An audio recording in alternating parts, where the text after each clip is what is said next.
రోజులుగా పరవాడ, సబ్బవరం, పెందుర్తి మండలాల్లో ఎమ్మెల్యే ఆదిశ్ రాజు ఎన్నికల ప్రచారంలో ఓటర్లకు 5 ఏళ్ల పాలనలో ప్రభుత్వం ఇచ్చిన పథకాలను వివరిస్తూ తనకు ఓటు వేసి అత్యధిక మెజార్టీతో గెలిపించాలని విజ్ఞప్తి చేశారు. ప్రచారంలో భాగంగా మంగళవారం సాయంత్రం వేపగుంట ప్రధాని కూడలి వద్ద భారీగా ప్రజలు తరలివచ్చారు.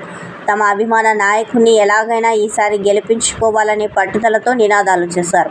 ఈ కార్యక్రమంలో భాగంగా భారీ ఎత్తున గజమాల ఆయన మెడలో వేసి తమ అభిమానాన్ని చాటుకున్నారు.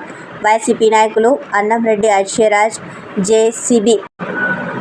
జేసీపీ ప్రసాద్ ఆధ్వర్యంలో స్థానిక నాయకులు ఆదిరెడ్డి మురళి, వల్ల రాంబాబు తదితరులు ప్రత్యేక ఏర్పాట్లు చేసి కార్యక్రమాన్ని విజయవంతం చేశారు. ఈ కార్యక్రమంలో అధిక సంఖ్యలో ప్రజలు, స్థానికులు, కార్యకర్తలు పాల్గొన్నారు.